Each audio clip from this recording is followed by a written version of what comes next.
Gusto ko ulit tanungin si Cassandra, paano ka napasok sa Whirlwind? Same question. At 19 years old. Mr. Chair, I invoke my right against self-incrimination po. Pasensya na po. Ba't wala pang ang kaso at this is also a matter of fact? Nag-file na po sila ng case sa akin. Bali, Saan kung hindi case? po ako nagkakamali, under investigation pa po yung case. Kasi wala pa po naman kami na-receive. But again, possible po lahat ng sasabihin ko po dito ay maaari pong gamitin sa akin in the Paano future. pag hindi finaling case? Diba? As of this point, nag-uusap tayo, wala pang case na i-file sa'yo. Baka after nitong hearing to, marinig ng AMLAC na hindi na kailangan i-file ng case, hindi na sila magfa-file ng Meron case. po. Meron po. Tapos advice din ng counsel ko po. Mr. Chair. Ako Madam Chair, hindi ka tanggap-tanggap dahil may limitation rin ang invoking your right against self-incrimination. Hindi mo pwedeng magamit to sa lahat, lalo na kung wala ka pang kaso. So, and these are all just factual. Wala namang iba ho dito. Sasabihin mo lang kung kailan, paano. So, ulitin ko, paano ka nakapasok sa Whirlwind Corporation? Mr. Chair, pasensya na po. I invoke my right against self-incrimination po. Sige, tatanggapin ko muna yan ngayon. But Thank later you on, po. I'll move to cite her in contempt, Madam Chair, because there's no case. So ano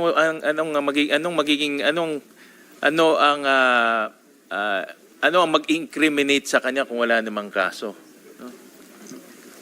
Gaya ng sinabi namin ni Senator Sherwin, simple matters of fact ito, Ms. Cassandra.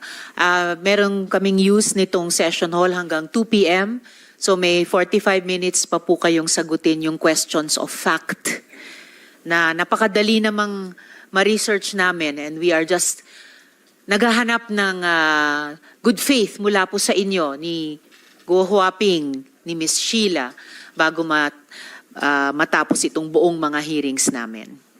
So, Senator Sherwin. Thank you. At the proper time, Madam Chair, I'll make a motion depending on kung ano yung mga sagot ni Ms. Cassandra. So, Ms. Cassandra, paano mo nailabas yung capital para sa korporasyon mo? 19 years old ka, nagtanong rin kami sa BIR, wala kang tax return na i-file ever since. Meron ka bang na-file na tax return? Mr. Chair, I invoke my right against This is only self-incrimination po. tanong lang man, simple lang. May na-file ka bang tax return? Meron po kasi money laundering na rin final sa akin. 87 counts po. Saan? Tatanong ko ulit si attorney, is this case connected to Whirlwind Corporation? Attorney Arpon. No. Yung na-file na case raw na na-mention niya kanina, money laundering case. 87 counts, I heard. Sir, it has nothing to do with the Porac Bamban. Correct. Porac case. Correct. Walang connection to sa Porac Pogo Hub. Malayong malayo. Yes po, Mr. Chair. Pero maaari po siyang gamitin sa akin in the future for Whirlwind and other company po. Baka nga magbago isip ng AMLAC at hindi ka na file ng kaso. Can I consult my lawyer first? Senator Win, if I may. Senator De La Rosa. Di ba it is a duty to every Filipino na may nagkaka-income to file an income tax? How does the fact that you are filing your income tax incriminate you in whatever case na kinakaharap mo ngayon? Duty mo naman yan. Bakit hindi mo sagutin kung nagpa-file ka ba ng income tax? Duty natin lahat yan, kumikita. Dapat mag-file ng income tax. Paano maka-incriminate yan sa kanya? Yun lang, Madam Chair. Thank you, Senator Win. Correct. That's Thank why you, Senator De La Rosa. Senator it's a Sherwin. question of fact. Yun lang naman. Nag-file ka na ba ng income tax return mo? Ever? Mr. Chair, I think meron din po akong tax investigation right now po. Tax audit investigation po. Meron na bang case? Uh, wala pa po naman final pero still can use against me po. Wala pa naman na-file sa'yo eh. Wala pa naman na-file sa'yo. Wait lang po, Mr. Chair. Tanongin ko lang po lawyer ko. Consultahin Sabi ko mo lang. sa amin kung ano yung kaso. Okay pa. Yeah, ano.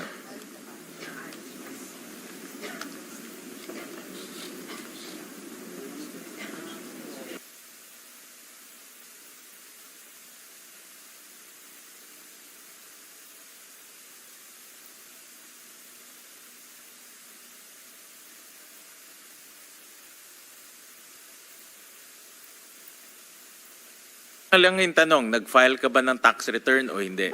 Mr. Chair, meron na po akong parang tax audit po na letter na po. So, any na possible ko po sabihin dito, pwede po nilang gamitin. Well, ngayon, Dito dahil po. ini-invoke mo yan, papakita ko yung certification ng BIR na wala kang na-file na tax return. No. So, ang tanong namin ngayon, saan mo nakuha yung kapital para ilagay dito sa Whirlwind Corporation na bumili ng halos 10 hectares na lupa sa Porac, Pampanga, no, na nagkakahalaga ng 1.2 billion pesos. So kung ang portion mo is 58%, more or less, ang dapat mong ilinabas ay about 600 million pesos. No? So wala kang tax return, 19 years old ka nung pumasok dito. So ang tanong namin, saan nanggaling yung pera mo? Mr. Chair, regarding naman po sa if topic na money po, I invoke my right against self-incrimination kasi possible po akong kasuhan. And may kaso na rin po ako sa AMLAC. Again, iba nga yung kaso mo sa AMLAC. Yung kaso mo sa AMLAC, walang connection yun sa Porac. Yes po, Mr. Chair. But, So I want to ask BIR. Nasaan ba yung possible BIR? po nila akong kasuhan.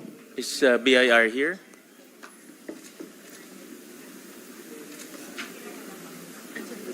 Senator Sherwin, nandito po yung BIR, hinahanap lang yung resource person. Okay. Sige, well, we're waiting for the BIR. Okay. Sir, please take a seat. Sige, tutuloy ko muna ma'am kay Cassandra. Paano ka nakapasok sa Whirlwind? Again, fact lang to. Walang connection sa tax evasion mo or ano. Paano ka nakapasok sa Whirlwind? Sa ninong ko po, Mr. Chair. Okay. Ito narinig ko sa House hearings, ito si Duan Ren Wu. Tama? Yes po, Mr. Chair. At ninong mo ito sa Binyag? Tama? Hindi ko Tama po ba? sure kung nandun yung name na. Ninong mo saan? Ninong-ninungan o ninong mo sa Binyag? Ang sabi ng mom ko is ninong ko po. Sa Binyag. Opo, yata. Tama o hindi? Hindi ko po sure, Mr. Chair. Okay, Ayun lang yung sabi ng mom ko. basta tawag mo lang ninong. Opo, way back nung pinakilala pa po sa akin, long time ago. Sino Ayun lang po. nagpakilala sa iyo kay Ma'am ko. Duan Ren? Si mama, Nung- mother mo ang yes, nagpakilala? yes, nung buhay Anong pa po relasyon yung ni ma'am. Duan Ren at your mother? Sabi nila, best friend daw po. Best friends sila? Opo. Saan sila nagkakilala? Alam mo ba? Sa China po. Sa China sila Yes po. nagkakilala. So nagkakilala sila sa China, naging best friend sila. Nung pumunta sila dito, kinuha siyang ninong mo? Bali po, ayun yung pagkasabi ng mom ko. Okay. At Opo. nung nandito na siya, siya yung naging dahilan kung bakit ka nakapasok sa Whirlwind Corporation. Siya na po yung tumayong parang parents ko na rin po. Parents mo na rin siya. Opo, pagpunta na ng Pilipinas po kasi kakaalis lang po ng mom ko. Ano?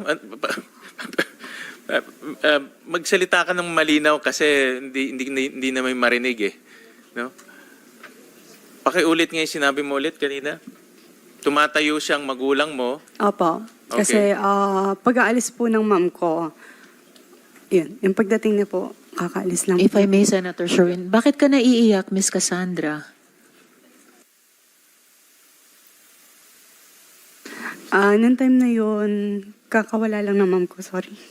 Nawala as in nag-disappear sila or namatay sila? Namatay ma'am ko. And then yun yung panahon na dumating si Duan Renwu. Senator Sherwin. Okay. Well, kami ay nakikidalamhati sa iyo at sa pagkawala ng iyong mother. Pero tama ba nawala ang iyong mother? Namatay ang iyong mother? Yes po, Mr. Anong year yun? 2017, December. 2017. At dito naman pumasok dito naman dumating si Mr. Duan Ren. Doon mo siya nakilala. Okay. At tumayo siya parang magulang mo na. Ever since. At siya ang nagpasok Mr. sa iyo sa Whirlwind Corporation. No? Yes po, Mr. Okay. Senator Sherwin, so parang ibinilin ka ni mama mo sa ninong mo kay Duan Renwu, Miss Cassandra? Parang gano'n na nga po, Mr. Chair. Parang ganon. All right. Senator Sherwin.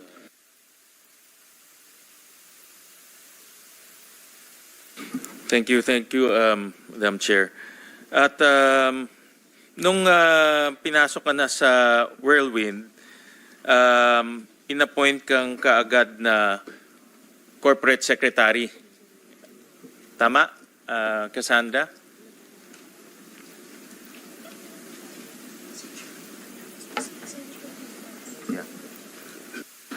Mr. Chair.